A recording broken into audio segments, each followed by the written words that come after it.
And we are back live in Missouri for the 60th United States Handball Association's four-wall National Handball Championships right here at the Plaster Sports Complex as we get ready for another great match right around the corner. Two players are going to step in. Rebecca Michaels from University of Minnesota and Emily Korzen from the University of Florida. Emily, we've seen her in past collegiate championships. She's wearing the Gator handball shirt. And of course, Michaels looks like she's going to get the first serve here. As they step into play, my broadcast partner, Dave Fink, I want to welcome him into the booth. Zero. Score here is 0-0. Rebecca Michaels. 0 serving 0. Number 16 on the back of her jersey. Kind of has an unorthodox swing, Dave. Really gets her body into it. She's a mechanical engineer student. She's been playing for about a year and a half. Second serve.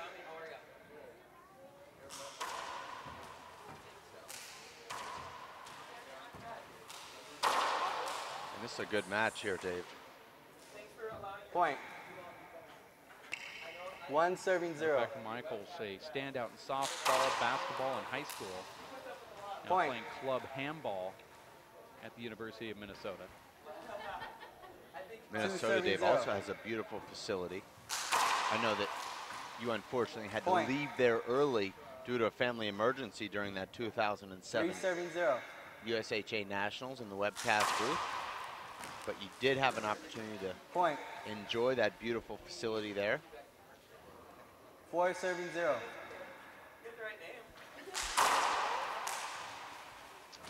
She's one of the most intense players I've ever seen. Besides yourself, Dave, Rebecca Michaels, watch her body language and her facial expression when she serves. It's unbelievable. She puts her whole body into this. Very intense player. I love watching. Look at her. She's getting, even when she gets that ball after the point is over, she's running after it. 6 serving 0. Well, she's got that determination in her eyes, Dave. Side out. And Emily Korzen gets that side out. Emily is a neuroscience optometry 0 serving 6. Is this tournament for geniuses only, Dave? I can't remember, and that was not going to make it.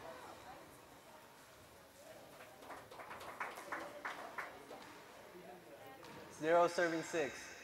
Our referee should have caught a point there, Dave. That ball was on its way down. Point. But the handball gods apparently recognizing 1 serving that. 6. She was actually a high school standout in track and field, and one of the top pole vaulters was Emily in high school. She's been playing handball for about 4 years. That's what's interesting about handball. You see some of these players that'll come in after 6 months and dominate. Others have been playing for many years and are at about the same level. Well, I agree with you. You see that a lot in other sports as well. Side out. Some guys become scratch golfers in a year. Other guys are 30 handicappers that have been playing for 25 years. 6 serving 1. Well, I know Bernie Kosar, football quarterback that you might recall, Cleveland Browns. didn't even play football until his junior year in high school, where he sat on the bench and then he was a starter in his senior year, and then all of a sudden he went to the NFL. Well, he had a stint Side at out. Miami. Right, he went to college, but I'm saying that, 176. you know, here's an NFL quarterback, and usually right in that high school time, they know that you're going to probably be a NFL prospect. Here's a kid that didn't even play football his sophomore year in high school. And a quarterback is a tough position to learn. I believe the hardest position to play in all of sports in the NFL. 2 serving 6. NFL quarterback. Maybe that explains Bernie Kosar's really unique throwing style, that sort of sidearm slingshot.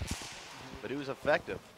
I believe, David, he holds the record for most passes thrown without an interception. At least he did it one time. 3 serving 6.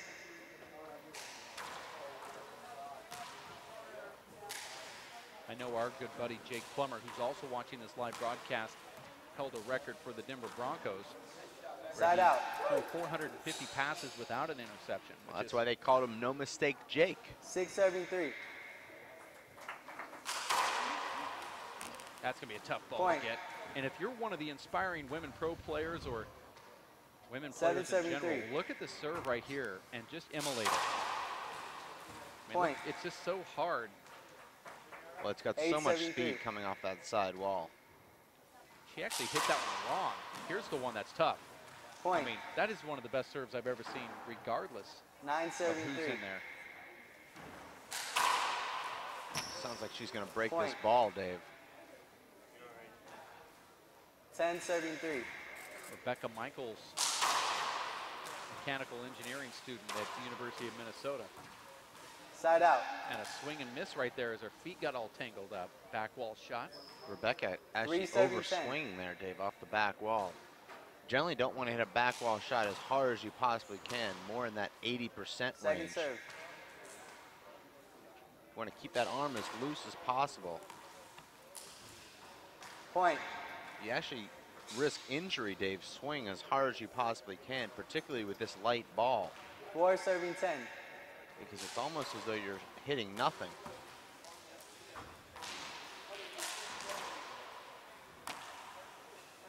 Point. And you talk about intensity, Dave. 5 serving 10. Rebecca crashing into the side wall at full speed there.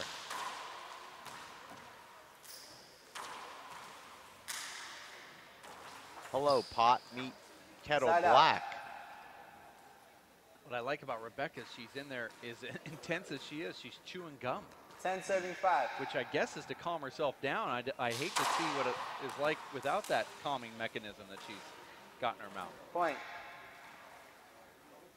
11-75. She's like a lion in there, Dave, that was just awoken. 12-75.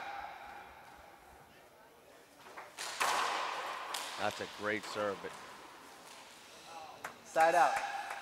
Nice return there from Emily. 5 serving 12. Emily, Dave, goes to the University of Florida. Second serve. Emily's taken a couple of pro player clinics. Learned this serve, she said, in Atlanta at the pro player clinic she took there. Says it's been very effective. Emily can't match Rebecca, Dave, for power, but she's going to try and use the finesse and the changing of the speeds. Point. She scouted Rebecca, Dave. She said she realizes she's one of the most powerful players in this draw. She said if she can control the front court and keep Rebecca on her back foot in the back court, she feels like she's got a good chance. Early in this game, Dave, you saw Rebecca dominating the front court, actually hitting 8 unreturned serves. 7 serving 12.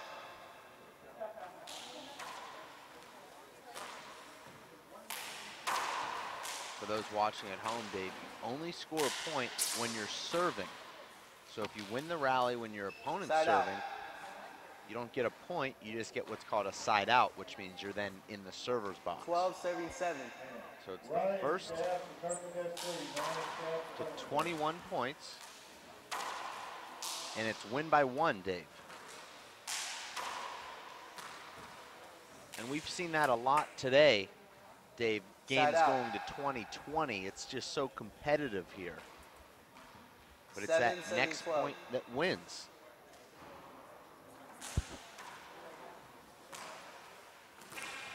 Very tough ball to get back. Let's see if, no, she doesn't. 8 serving 12. It's interesting when you see some of these players, they get a great serve and then they don't go back to it again. Emily Davis hit the ceiling on her serve 3 times already. It's very difficult to hit the front wall and then the ceiling on the serve. That's the most incredible serve I've ever seen right there on a second serve. 9 serving 12. Watch what Emily does here.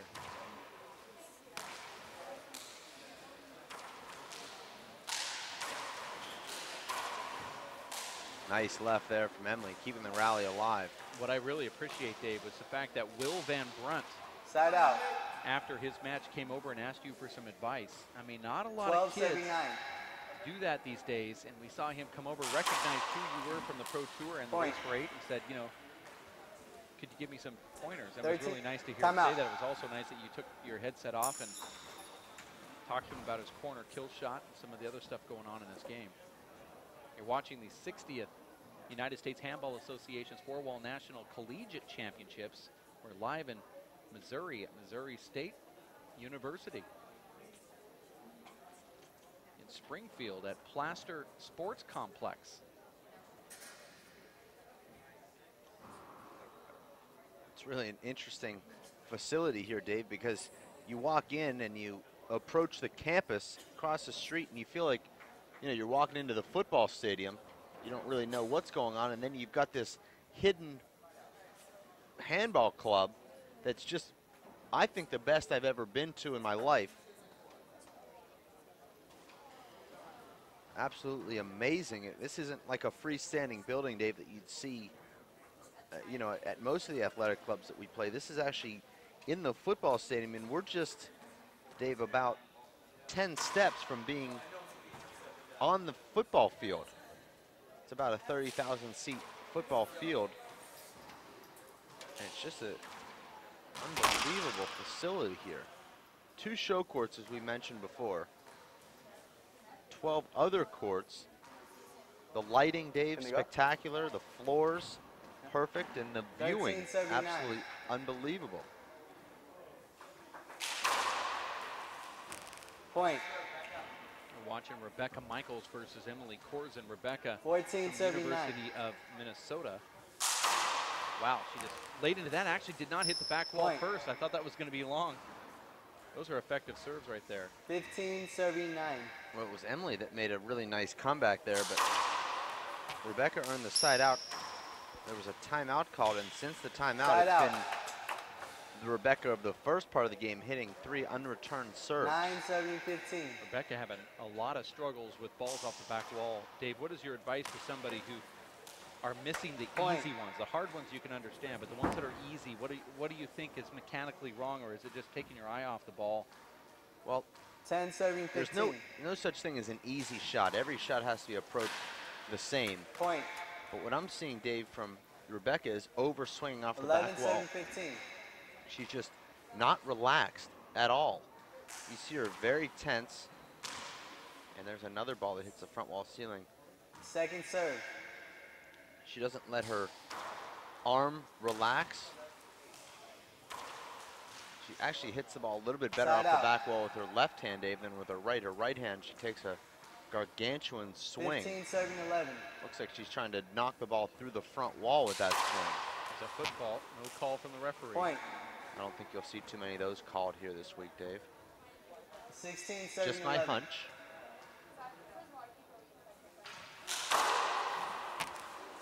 Point. And Emily almost had a second swing at that, Dave. 17-7-11. Referee trying to do a quick call right there. Now see how she handles this back wall shot. That time she slowed her arm speed down a little bit. Point. Made the adjustment that you were talking about. 18-7-11. I believe, Dave, that the referee should call the score immediately after the ball bounces twice. Second serve. The server from that point has 10 seconds to go in and serve the ball. That would eliminate all the stoppages, the defensive Side player, out. Dave, calling for time or that he wasn't set. Right now the score should be called, and the server serves at their own pace within 10 seconds. 11-7-18. I know that you'll have to sort of let that sink in. No, I agree with that. I Okay. should have said something earlier. I wanted to think of all the negative things that could happen Point. in the middle of that. And only thing I can think about is maybe a player in the backcourt wanting to check their goggles 12-7-18. and wipe their sweat off and all that when the referee then goes in. And I mean, excuse me, the player goes in and just serves while you have your back turned. Point. Well, that's the responsibility of the player. They also have 10 seconds, but they don't have 10 seconds anymore. 13-7-18. That person can get the ball back immediately and turn around and serve while the other guy or girl is adjusting equipment. Side out. That's the only problem I see with that, other than I do agree with what you're saying. Just not sure how it would work for the 18-7-13. person returning serve. sometimes, though, as a player, Dave, the referee can actually disrupt your rhythm in the server's box by not calling the score as quickly as you'd like, calling it too slow, or waiting until you've been standing there for a couple of seconds. And as a server, you want to go in there in the box, Dave, in your own rhythm, either bounce the ball once or twice and then serve. Point. You don't want to wait for the ref to call the score while you 19, serving froze 13. in the box. Score here is 19-13 in the first game. Emily Korzen gets that ball back by flipping it up, but she gets a formidable opponent Point. here. She's got a lot of power and intensity, and that's a little intimidating. Dave, I know it's probably harder for you to relate because you're usually the most Point, serving intense 13. and intimidating player to play against, but have you played against guys that were just unbelievably focused, and that kind of like you're thinking to yourself, wow, I'm going to have to do something to match their intensity? Paul Brady and the current Luis Moreno. Yes.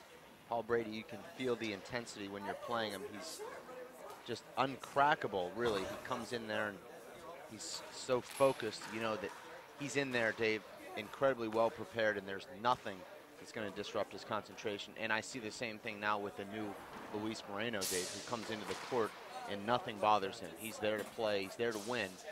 And that wasn't so much the case with Luis Moreno of 2010, 2009. We saw a little bit of that Luis Moreno in 2008 when he defeated Paul Brady, but that, I believe, Dave, is what makes them the top two players in the world. They've got the skills, and they've also got the intensity and the concentration to go with it. So, yes, it is intimidating. Well, I believe that's what we could be seeing with Becca Michaels, who's coming in here with the strange body English and ultra aggressiveness in the front court, hitting the ball as hard as she can, really on every shot, no finesse. And Emily Korzen, who's got 4.5 years of handball experience under her belt versus the 18 months from Becca, you know, it has to be intimidating to know that you've got probably more of a mindset for the game than your opponent, but yet they've got tons of energy and enthusiasm in there. Well, you've seen a lack of experience been overcome a number of times in pro handball. Dave Graybill making the finals of the National Pro Division in only his second year of playing. Jaime Paredes also making the finals of a pro stop in just his second year of playing. Now, I don't know how much of that is myth and how much of that is reality, but the fact is they hadn't been playing for a long time before knocking off some of the best players in the world, whether it's been 2 years or 3 years. But it can happen. You know, people can take to this game very quickly. I know, Dave, you said the first time you ever played, you'd played a little bit of racquetball, but the first time you ever played handball, you were already one of the top open players in the city. Yeah, you know, I think there's certain athletes that have I always say this wrong, but I think there's more of a physicist sort of mentality to them where they start looking at things subjectively and start to process them even though they're not part of those life experiences. So, for example, I spent a lot of time watching the handball players play, and I was scheming before I ever hit a ball, not even knowing how to hit one. I went in there and played, and it really within 6 months was the city champion, and I never lost the city championship for the next 11 years. So I won the city championship in my first 6 months, but I'm not touting on myself. I'm just saying that I had a different mindset. I played a lot of different sports, and I looked at it like, oh, well, all you have to do is push this person to the right, push them to the left. When they're in the backcourt, keep it up front. I wasn't like a lot of players who would say, my only objective is to get the ball back. And you see a lot of these people like going, all I care about is letting it hit my hand and get to the front wall. I was actually thinking about 5 steps beyond that. Let's see, while they take a timeout, I'm going to do one-arm push-ups to try to intimidate them. And I was thinking about stuff like that, which is completely psycho. I will admit it right now. But I think someone like Becca Michaels comes into the court here having a lot of experience playing softball. She was into basketball. She was a standout athlete in all of her high school play. She knows what it takes to be a champion, which means you have to dig down deep. I don't think she's looking at the hurdles of, let's see if I can get this ball to the front wall. She wants to attack. Nadia Alvarado Jr. very much of the same cloth, Dave. He says he didn't start playing handball until he was 15. I find that impossible to believe, having watched him at 15 at the Junior Nationals, and he was virtually the same player then as he is now, the same strokes. Obviously, he's got, Dave, a little bit more polish to his game now than he did then, but he said he'd just been around the sport his whole life, watched his dad play and all the other top players play. And when he went into the court, much like you were saying, Dave, with your own game, he wasn't thinking about just getting the ball back. He was already had the strokes because it was something that was ingrained in his mind. Short. I see more short balls Second coming serve. from Emily Korzen, or long balls, or the ones that hit the roof, than any player I've ever seen in my life. But her second serve seemed to be quite effective, Dave. That was a nice return from Becca there. And Becca goes to the sin. That'll be a very tough ball to return, and Side it was. out. You see Emily there, Dave.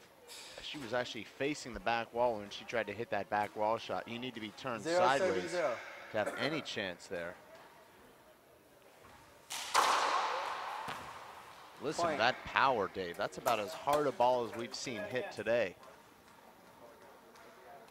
1-0. Witnessed this before from players that play baseball. Actually, Becca, a softball standout, where they were taught in the batting cage to drive the ball into the gaps. 2-0. And sometimes without any coaching at the handball level, they come in and say, well, I'm going to come in and drive the ball. Point. I'm going to drive it into a gap where the outfielder's not standing. And that 3-0. mentality alone kind of separates you immediately from those that are tentative, that are just kind of learning the sport from more of a technical standpoint. I mean, technically speaking, I think that Emily Korzen probably has the mentality that supersedes Becca's. From just the technical standpoint. Becca knows leverage, she knows intensity, and she knows those other things that is making her win right now. 5-0. Emily may have the mentality, but she just can't catch up with the ball that Becca's hitting. Just too much power. You can see her just completely in reaction mode. And when you're just in reaction mode, Dave, your technique completely falls apart. 6-0. But I used to think, Dave, that soccer was the best sport to transition into handball because of the footwork. But I believe now, Dave, as you see that unbelievable dive in intensity from Becca, but I believe now, Dave, that it's actually baseball that's the best sport to transition to handball because of the hand-eye coordination, and also because of that leverage that you're talking about, Dave, staying back and then driving into the ball. Well, I can tell you right now, and I would bet my life on this, and I don't do this too often, that Becca was an infielder in baseball. I don't know if outfielders, traditional outfielders, transfer very well over to handball, but those that play usually, you know, hot corners or the middle part of the infield are very good handball players because they see more action with the ball to begin with. Secondly, they have to do more with the ball. Shortstop, for example, or second baseman have to turn double plays, or they have to always think about flipping their body one way, one direction. Always, you know, they have to plot about sometimes up to 10 different scenarios can take place. And you have to be ready and know exactly what to do in that sport. And I think handball is kind of similar, that you have to plot and scheme just a lot more than most sports. 5-7. That's why I think Becca has an advantage over Emily, who was a pole vaulter, who really was running down a track with a pole, sticking it into a slot and trying to jump over the top of a bar. No offense, but just from the two sports, I think that baseball offers more. Just like those in Ireland watching right now saying that hurling would transfer really well to handball because you're using all the same motions. 6-7-6. 6-6 is the score here with Emily. Has this great serve, Dave. Look at this thing. Point. Timeout. That's a smart call from Becca Michaels from University of Minnesota. Emily Korzen representing the University of Florida. There's a 60-second timeout. And watch what Emily does here.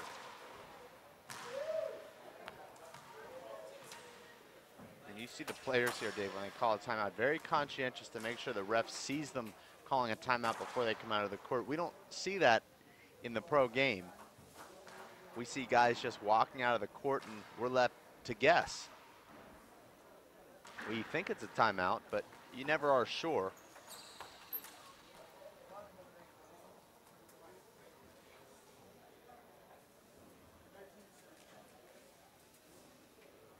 Emily Korzen taking a quick sip. She still has time on the clock.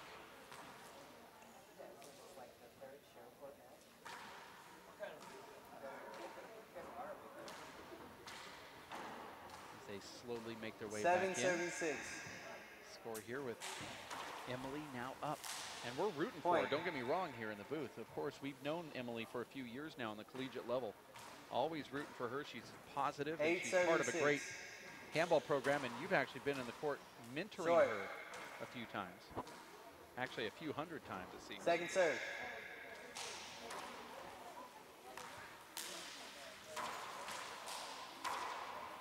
What's great about all these kids, Dave, at this event is they make you realize why you actually love this game. We get caught up in the competition and, you know, on the pro level, the rankings and trying to win tournaments, but these young kids, Dave, are just here having a great time, and they're here because they love to play. And there's a lot to be said for that, Dave.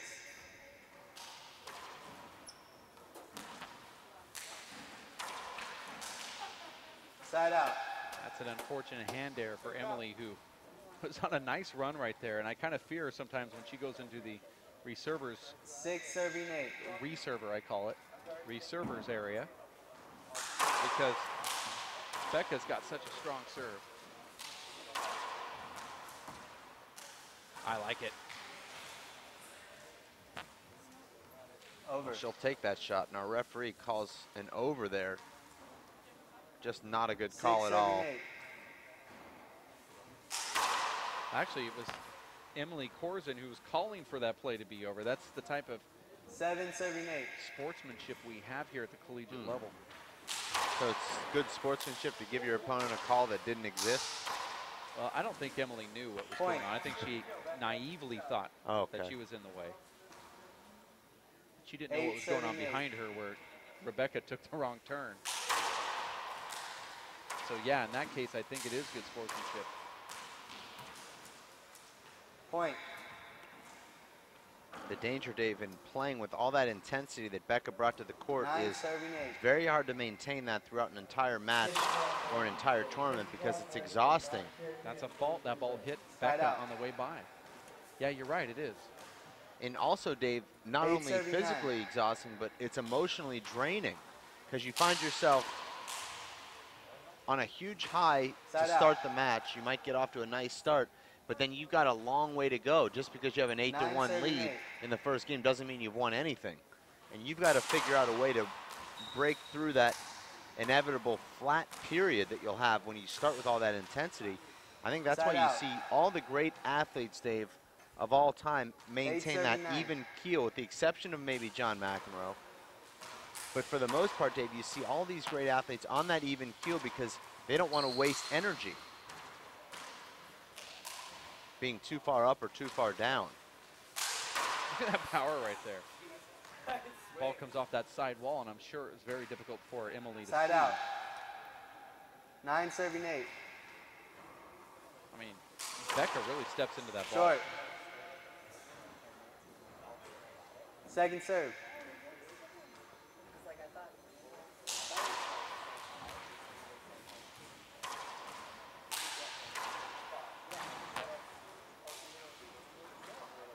Point. So Emily, if you were going to assess this, really needs to work on a back wall game. Setting up with her feet facing, both feet facing the back wall as opposed to getting behind the ball and stepping forward and being more side saddle.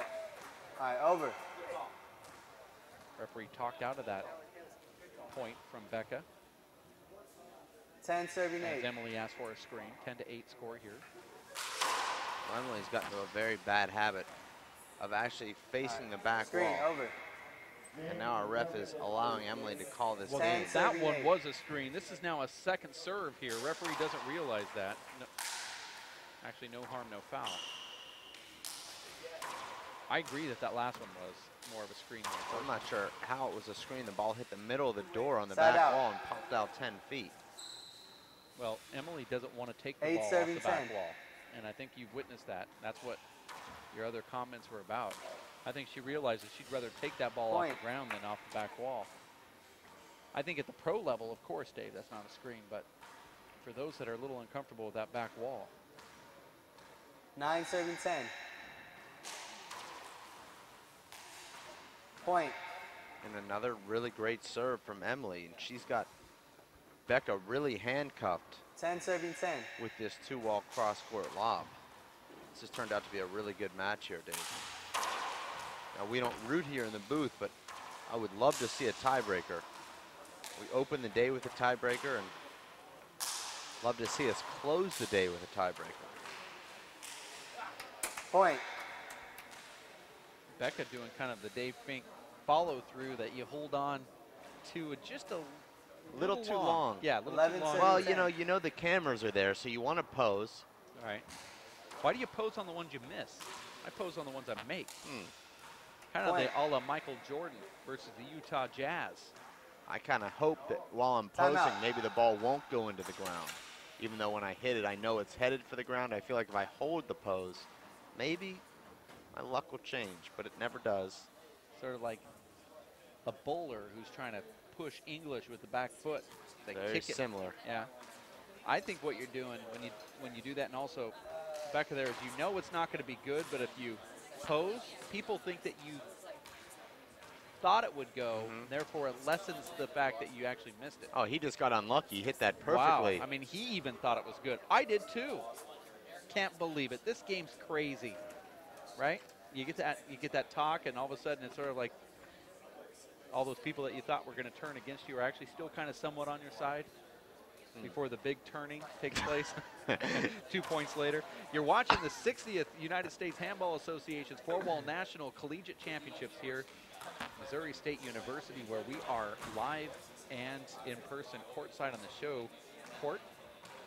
Missouri State University handball facility at Plaster Sports Complex. We'll be here till Sunday. One of Emily's coaches trying to get her attention, Dave, through the sidewall glass, but little does he realize if he walked 12, 10 7, feet 10. over to the back wall door, he could have a full conversation with her.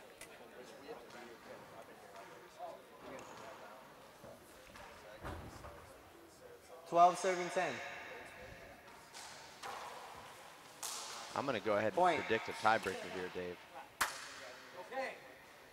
This is where that experience comes into play. 13 to 10 score here. 13, serving 10. Oh, and here Emily is changing the serve. She likes this one down the right that does the same sort of thing. Just don't understand that serve. She had an ace earlier with it, but she didn't hit it hard enough. The strength of Becca's game, Dave, is clearly taking the ball off the bounce with her right hand. So why would Side out. Emily hit a serve that bounces right into Becca's right hand off the bounce? 10, serving 13. She didn't hit it high enough. The previous one she hit did the same thing, but bounced over Becca's head, went to the back wall. It was ungettable. Tremendous power Point. there from Becca. Smart play. She blasts the ball right 11, at serving Emily's 13. feet.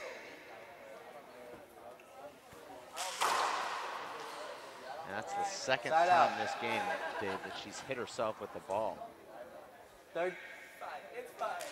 13, serving 11. Becca's a show woman, and they're playing to the crowd. Nice Point. serve. That's the one I was telling you about. See, that's the one that goes over to that side, but if you do it right, it actually dies in that 14, corner. serving 11. Well, this serve is a great serve. I agree with you. And that's not coming back. Point. Once that ball got behind Becca there was really no chance. And now she'll change her serve 15, again to the serving right. 11. Let's see what happens here. Well, that's just not a good serve there. It's not hitting it high enough, Dave. Well, I don't know why she would hit it down the right side of the court, whether it was high enough or not. Especially after getting an ace on the other side. And the ball does not make the front. Side row. out. There's a side out. But 11, Emily is serving getting 15. some coaching right now.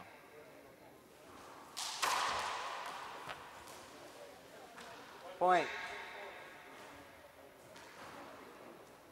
12, serving 15. This match is starting to pack the gallery too.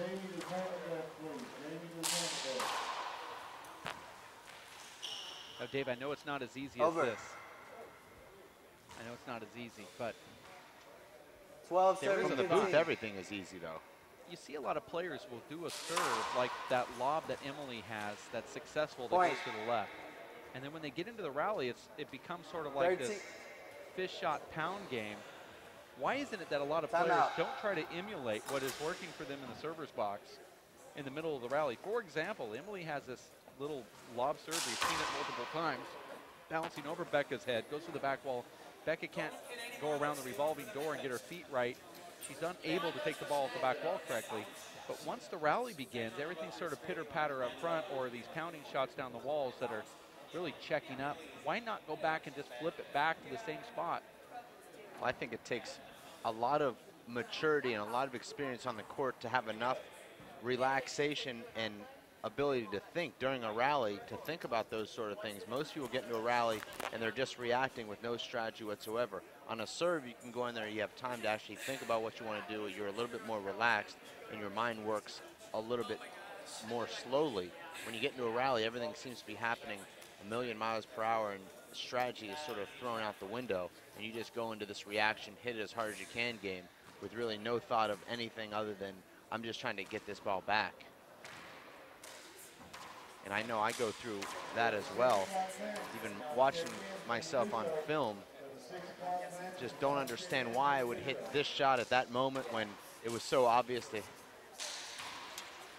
have driven the ball down the left, or whatever shot may have been required there. But as you know, Dave, it's difficult when you're in that rally. And you're feeling the heat, you're reacting. 15. The ball's coming at you with different speed and spins. Nice get right there from Emily. Fortunately, right off the back wall. And that was the best back wall shot we've seen all match from either young lady. 14 serving 15. Now Becca within one. God, she's just hitting that ball hard, Dave.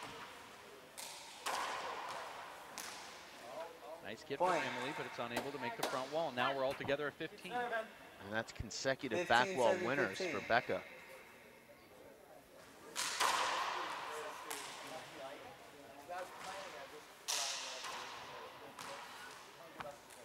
Point. Becca pushes Emily back, Dave, into that back left corner. It's very difficult to win 16, rallies 7, with your 15. back to the front wall from 38 feet.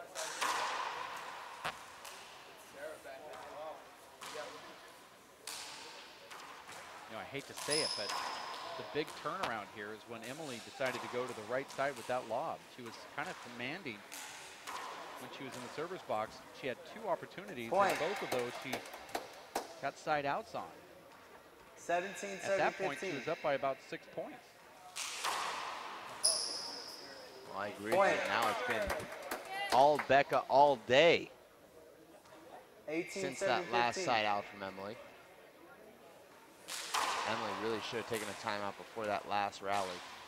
She comes back with her best service return of the game, though. Here's a big setup, and Side out. Rebecca nearly doing the splits there, Davis. She thought that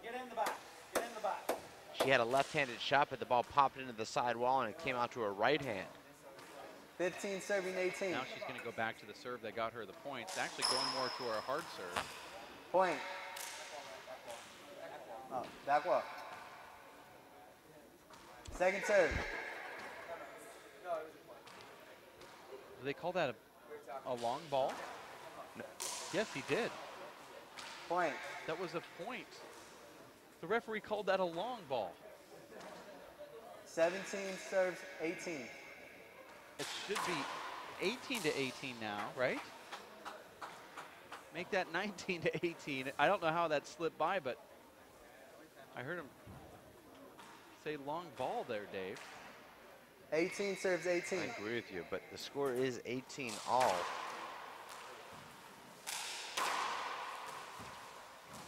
That'll make it. Side out. And a hand air right there from Emily, who's getting some coaching from Abraham Montijo here. He's a 18 professional serves coach, 18. Dave.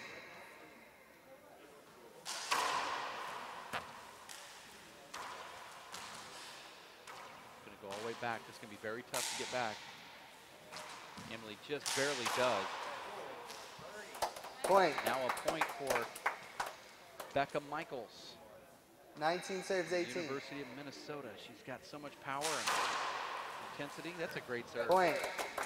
That ball looks like it's just coming right out of a waterfall. You really can't Point see it serves until 18. it splashes in your face.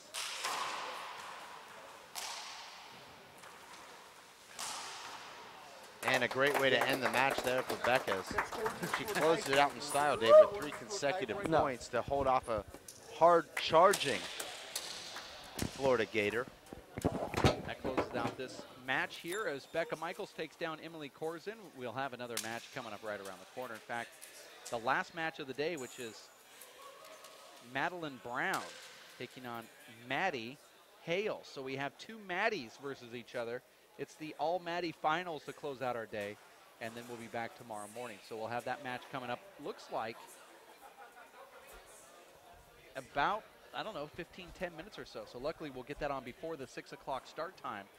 For Dave Fink, our director, Linda Manning, Omar Lemus over here to the right side. My name is Dave Vincent.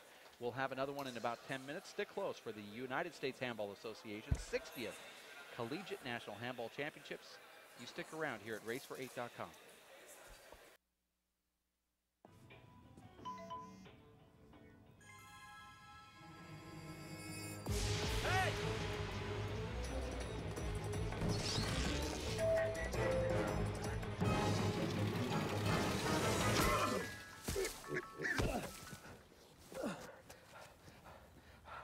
So, same time next week? Well, of course. Put away a few bucks, feel like $1 million. For free tips to help you save, go to Feed the Pig. For 20 years, the Inner City Handball Association has educated, mentored, and served young people through handball. Young people that participate in the Inner City Handball Association programs have a high graduation rate from high school and continue on to college. Inner City Handball teams are good athletes, good students, and good ambassadors for the sport of handball. We need your help to continue our work. Inner City Handball Association is a registered 501c3 tax-exempt charity. Please donate today. Thank you.